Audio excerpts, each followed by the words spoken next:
Hey, what's up? How you doing? It's DJ Extra Putin back with another video, and today I am talking about the Assassin's Creed 4 Black Flag Remake that is imminent. It's prayerfully coming this year. The consensus of AC4 being, one of the best AC games easily, probably the best story from start to finish, but it was a moment, bro. It was a moment of innovation, of taking risks, of trying stuff that Ubisoft isn't necessarily akin to nowadays.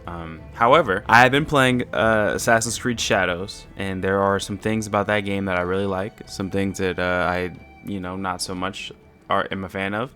But I kind of wanted to just brainstorm what is the most essential things that this AC4 remake is going to need. I think if the things that I suggest today are implemented into the game, I think it'll be generational. Let's just say that. So for combat, let's get that out the way first. I think that a blend of the Shadows and Unity attack and parry systems would be peak. I really do. I like a lot of the animations for Shadows. I really like a lot of the finishers and the way that the armor system works, where you have to like knock people's armor off to start doing flesh damage.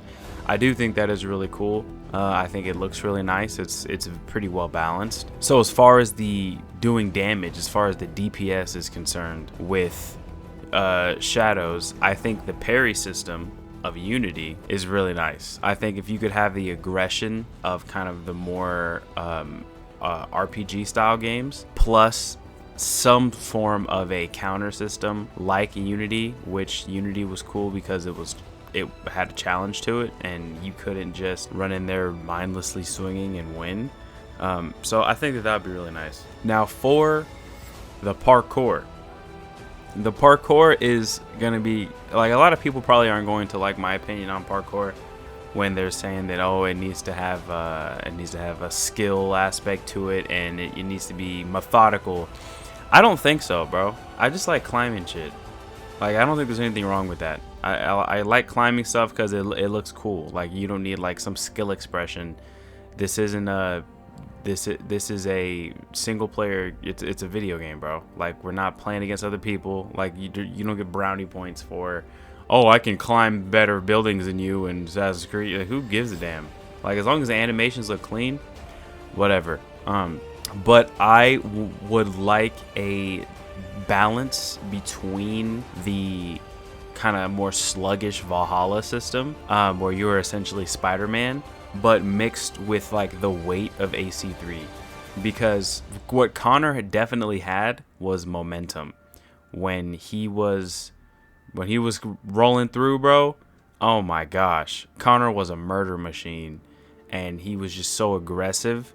And Edward is his granddad, so I think the weight and the weight and the momentum, like, it still needs to look good. So just make sure that the animations look really nice, but kind of the weightiness. I'm not mad, because it's not like Edward is just this massive tank either, but he's also he's a dangerous dude. So that's for sure. He's a dangerous dude. So I definitely think that that would be a really nice parkour system for this game. Now the graphics, they could just take it Shadows, but put it in Nassau and the whole Caribbean setting. Like, if they just did that, if they just take the same quality, fidelity, reflections, wind, foliage, maybe add a little bit more detail to the foliage. But if they just do that, then the game's gonna be gorgeous. Like, we've kind of hit a stage with graphics in video games now where it's like there's really no point for them to improve. Like they're good enough to stay this good and just continue to improve on gameplay mechanics and ways to keep people in the game more. But as far as it's concerned with the way that Shadows looks, like, I don't even think there's a way to make it look better, if we're being completely honest. Like, they just make it as good as Shadows, and we're chilling. So for the story, I think we need to include the original story as it was obviously, and they could either have another mode, or they could just make the base game, the remake version of the base game, original story plus the original cut content for the game plus the DLC, and they should definitely limit some of the tailing missions. At least like remove 3 or 4 of them. Like have you inquire the information in some different way. But there's so many tailing missions in Black Flag, bro. It just got kind of annoying. Also, with the original cut content, hold that thought because I will return to that shortly. Now, for the gameplay loop, what I personally think would be really cool is if you allowed the option for your crew to like storm islands and fortresses with you, like in Valhalla. Make them have a sense of urgency, unlike Valhalla though, because they just took their sweet ass time and you were just waiting for them to help you open them damn chests. Don't link loot to that mechanic. If that mechanic is in the game, I'd prefer if that was not the case, because that definitely got really annoying. Just an optional mechanic of storming the gates with your pirate crew. I think that would be really cool. Now for gear, I know that Shadows has a pretty interesting gear system. It's a little bit more unique from the other RPG games, but I think a Unity gear progression system, I think that will work very well, because it wasn't like you were getting new gear every 10 minutes like in like Origins, for example, but you continued to get more stuff quickly enough to where you were like, oh my gosh, I have that shit on, or now I look like some random squire. It was weird. I don't really know how to explain it, but I think that the speed of which you acquired gear in Unity is one that I feel like could remain unchanged and implemented into new games, and it would not be an issue. I don't think it's necessarily a system that has to be wholly improved upon. And then also with the legendary chest system, what Ubisoft likes to do is they like to come up with a really good system for something, and then they just forget that was a part of that game when the next game comes out. And it's like they pick and choose what they do and don't want to keep in the game. And obviously every game does that, but it's, if you make an improvement, continue building on top of that improvement. Don't just abandon the idea from the next project. Like it's just so weird that they do that all the time. But the legendary chest system in Shadows, I think, works very well and incentivizes the player to explore the world. Like when you go get all the question marks in Shadows, and then somebody tells you about some random loot system. It's very repetitive and it's video gamey, but it works, and I don't hate it. So I feel like if they did something similar to that, like have some random person give you like a clue about something that they know about on some random island, and you go get the treasure chest, I think that would work really well. Now for the modern day storyline, I think there's 2 options. I don't think that there's really any room to kind of expand on this at all. If they're gonna have the modern day in there, they need to completely retcon it. Retcon Desmond's death, just every direction that game went to. Just start over, bro. Reset, come up with some BS ass pull excuse of why things are different now, and the cataclysm was averted, and Desmond got brought back to life. Whatever you got to do, because the modern day story right now is a shit show. It's in shambles. Bring Bassam back. I don't know how the hell Bassam gets his own fucking game, and they don't even mention anything about the modern day, which was like the most interesting part of Valhalla in the first place. Was like Valhalla being was Bassam being alive in present day, like with Layla somehow through some reverse engineering of the Animus, whatever, bro. So either start over completely and just rewrite it, or remove it from the game entirely. Don't even have a mention of it. Just don't think about it. Just whatever. Because like I don't. I feel like if they just recreated it with prettier graphics into what it was originally, I still just nah. Like it just wouldn't fit. Like unless you like new fans of this game or new AC fans that like would potentially purchase this or get into it, they're gonna be like, what the hell is going on? Like, what is this? What's all this animus? This BS. Why am I in an office walking around some building and then there's like some weird subplot about the company I work for being corrupt? It's like nobody's gonna care. Nobody cares. So just like retcon it or use the Black Flag remake as like the first stepping stone in starting over with the writing for the modern day. Like I feel like that could also be an option. Have some weird animus glitch, rewrite history and reality, and just turn it into something different. I don't know. Like I don't know. With some of the writing and shadows, I feel like ChatGPT could come up with something, you know, half decent that could at the very least make sense. So I mentioned earlier that there is some cut content for Black Flag that I feel like would be a great opportunity to include that in this new remake. So I'm going to ask Grok to compile the information about what that cut content was, because I'm not lasers. I'm not, or white light.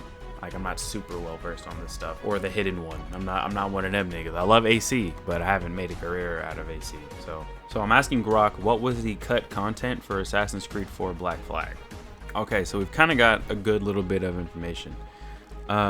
Expanded legendary ship dialogue and lore. Modders such as Redditor named Captain Linderman from the Assassin's Creed modding community have uncovered unused dialogue in the game's code related to the legendary ships. This dialogue provided additional backstory for ships like the HMS Sovereign and HMS Conquest, possibly early names for HMS Royal Sovereign and HMS Fearless. For example, there was cut dialogue about the La Dama Negra, describing it as a slow but formidable fortress in the water meant to turn the tide in a war for Spain, though it was completed too late. This suggests a deeper narrative around these encounters that was trimmed down in the final game, leaving only the battles themselves. I think that would be super, super cool. If there was a bunch of different ships that were not in the original base game, just a bunch more variety for when you're exploring the open world, I think that'd be sick. More detailed Pirate Republic mechanics, early developer statements from producer Martin Schelling and mission director Ashraf Ismail hinted at a focus on building a Pirate Republic in the Bahamas. While the game includes Nassau as a hub that Edward Kenway helps liberate and upgrade, there's evidence that more complex settlement or faction management mechanics might have been considered. These could have resembled systems seen in later Ubisoft titles like AC Odyssey, Conquest Battles, or even Black Flag's own fleet management system. But they were likely simplified to focus on exploration and naval combat. The one thing I remember about any base building mechanic in any game I've ever played was that Black Flags was badass. That whole like island port pirate town that you had like a house and an office in was so cool, man. It looked so cool. If they made that like huge, like a really nice base building mechanic like in Shadows, because truth be told, I could give a shit about the Shadows base. Like the rest of the world is so much more interesting. I can't be bothered to give a damn about the aesthetic of it. But one that's already built and you just upgrade so it's scaled down, kind of like, you know, similarly to Valhalla, I think that would be cool with the setting of Nassau. Additional historical figures and missions. The golden age of piracy is rich with notable figures, and with Black Flag features pirates like Blackbeard, Calico Jack, and Benjamin Hornigold. There's speculation that other historical characters were planned but cut. For instance, the game setting and Edward's interactions could have been supported missions involving figures like Anne Bonny or Mary Read in greater depth, or even lesser known pirates tied to the Kenway saga. No specific cut missions have been widely confirmed, but the breadth of the era suggests room for more that didn't make it. Yeah, bro. If that just any like all the plans that were like originally in the scope for Black Flag, but were just not expanded on because of budget or time restraints or whatever. What the hell do they have to lose right now? Absolutely nothing. They could definitely add a couple more missions or a couple more relationships for you to explore while playing as Edward. Expanded modern day segments. The modern day storyline of Black Flag involves an Abstergo Entertainment employee exploring Edward's memories, but is relatively light compared to previous entries like Assassin's Creed 3. Data mining and developer comments suggest that more extensive Abstergo related content like additional hacking puzzles or interactions with other employees might have been planned but reduced to streamline the pirate focus experience. The modern day narrative feels minimal, which could indicate cuts to keep the focus on the historical setting. Yeah, I think they either retcon the whole thing or they just don't even mention, don't even bother. Don't even bother. Just don't. It's like, what's the point of, what's the point? Unused weapons or customization options. While Black Flag offers a variety of weapons, flintlocks, cutlasses, hidden blades, some community discoveries point to unused assets or concepts. For example, modders have speculated about additional ship customization options or weapons beyond the DLC packs like the Kraken ship pack that didn't make it into the base game. These might have been dropped due to development time constraints or balance concerns. Now, this is what I didn't mention earlier that I loved. Underwater exploration enhancements. Bro, hunting the white whale, going like putting that helmet on and going to the underwater like shipwrecks and looting the chests and getting the gear and upgrade materials, bro. That was so cool when I was like 12 or 13. Oh, that was badass. The game's underwater sections, such as diving for treasure and shipwrecks, are a highlight, but they're limited in scope. Early previews and the seamless blending of land and sea touted by developers suggested more underwater content, perhaps additional locations, enemy encounters like fighting off sharks more dynamically, or even a kraken like mythical creature could have been considered. The absence of such elements aligns with the developer's stated goal of avoiding stereotypical pirate tropes, but traces of broader ideas may have been left on the cutting room floor. Very, very interesting. So, in summary, the cut content largely seems to stem from a combination of scope refinement and a shift in focus. Ubisoft aimed to differentiate Black Flag from Assassin's Creed 3 by emphasizing naval gameplay and an open-world pirate fantasy, as noted by lead content manager Karsten Mihiel. This likely led to trimming features that didn't align with that vision or were too ambitious for the 2013 release timeline. Much of what was cut appears to have been narrative depth or secondary mechanics rather than entire gameplay systems, though the modding community continues to unearth tantalizing hints of what might have been. Well, good thing for us is we don't have to live in 2013 anymore because they are remaking the game. So if you guys have any ideas or critiques on the suggestions that I have for the remake, please let me know down in the comments and brainstorm. I've kind of been, rediscovering my love for this series over diving into Shadows. So I definitely think a lot of my videos moving forward are going to be very Assassin's Creed focused. I'll probably be making a lot more videos like this. So if you enjoyed the video, give it a like, sub, share it with your friends, all that good stuff. But it's been TJ Shaputin. I'll catch you on the next one. Deuces.